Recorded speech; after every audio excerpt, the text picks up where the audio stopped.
Assalamualaikum warahmatullahi wabarakatuh. Perkenalkan, nama saya Muhammad Zaki dengan NPM 2205020066.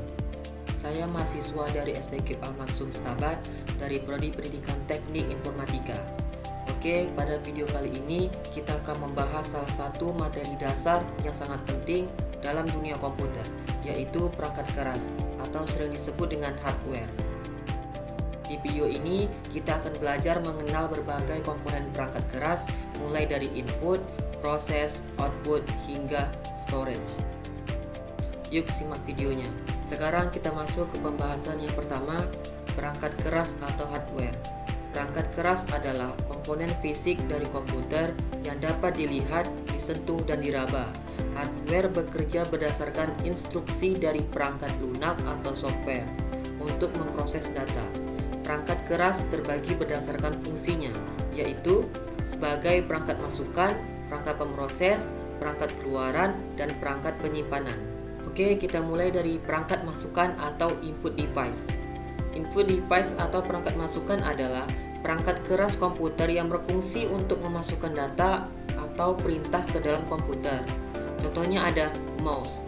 Mouse digunakan untuk menggerakkan kursor dan memilih objek di layar. Selanjutnya ada keyboard. Keyboard digunakan untuk mengetik huruf, angka, dan simbol. Selanjutnya ada mikrofon. Mikrofon digunakan untuk memasukkan data berupa suara. Dan selanjutnya ada scanner.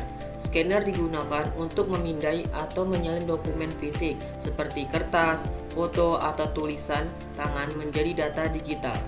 Selanjutnya kita masuk ke perangkat pemroses atau processing device. Processing device adalah perangkat keras komputer yang berfungsi untuk melakukan pemrosesan dan olah data hasil dari masukan. Contohnya ada motherboard, merupakan perangkat keras komputer yang berfungsi sebagai tempat perangkat internal seperti prosesor, memori, kartu grafis, kartu suara, dan line card. Selanjutnya ada prosesor, adalah komponen utama yang terdapat di dalam CPU dan berfungsi melakukan pengolahan instruksi serta menjalankan program komputer. Selanjutnya ada RAM atau Random Access Memory, berfungsi menyimpan data sementara selama komputer bekerja. Dan yang terakhir ada ROM atau Read Only Memory, yaitu menyimpan data permanen yang diperlukan saat komputer dinyalakan.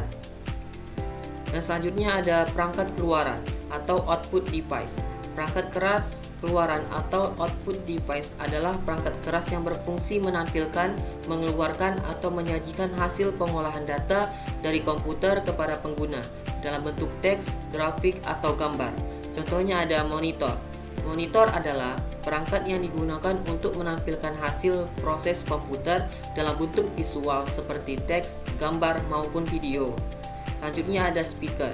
Speaker untuk menghasilkan suara dari komputer seperti musik, percakapan di film, dan efek suara lainnya. Selanjutnya ada printer. Printer digunakan untuk mencetak dokumen, gambar, atau informasi yang ada di komputer ke dalam bentuk fisik pada kertas. Dan selanjutnya ada proyektor. Proyektor digunakan untuk menampilkan tampilan komputer pada layar yang lebih besar sehingga dapat dilihat oleh banyak orang, misalnya saat presentasi di kelas atau rapat.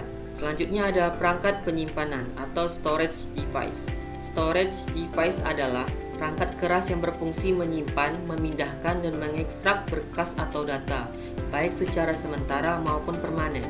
Komponen ini bekerja aktif menampung informasi yang dibutuhkan komputer agar setiap proses berjalan lancar. Contohnya ada hard disk atau HDD. Hard disk adalah perangkat penyimpanan data sekunder yang digunakan untuk menyimpan data digital secara permanen kepada komputer kita. Selanjutnya ada Solid State Driver atau SSD.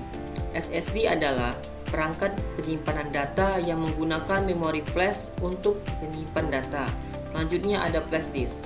Flash disk adalah perangkat penyimpanan data eksternal yang menggunakan teknologi flash memory. Selanjutnya kita masuk ke fungsi perangkat keras dalam sistem komputer. Perangkat keras memiliki beberapa fungsi penting dalam sistem komputer, yaitu yang pertama ada menerima data atau perintah dari pengguna atau input. Yang kedua, mengolah data menjadi informasi atau processing. Yang ketiga, menampilkan hasil pengolahan data atau output. Yang keempat ada menyimpan data dan informasi atau storage. Keempat fungsi tersebut bekerja secara terintegrasi sehingga komputer dapat menjalankan berbagai tugas dengan baik. Dan selanjutnya ada proses kerja perangkat keras. Sebagai contoh, ketika seseorang membuat dokumen di komputer, pengguna mengetik menggunakan keyboard sebagai perangkat input. Lalu data yang dimasukkan diproses oleh CPU dan RAM. Dan hasil proses ditampilkan melalui monitor sebagai perangkat output. Dan dokumen yang telah dibuat kemudian disimpan di hard disk atau SSD sebagai perangkat penyimpanan. Jadi proses ini menunjukkan bahwa setiap perangkat keras memiliki peran yang saling melengkapi dalam sistem komputer.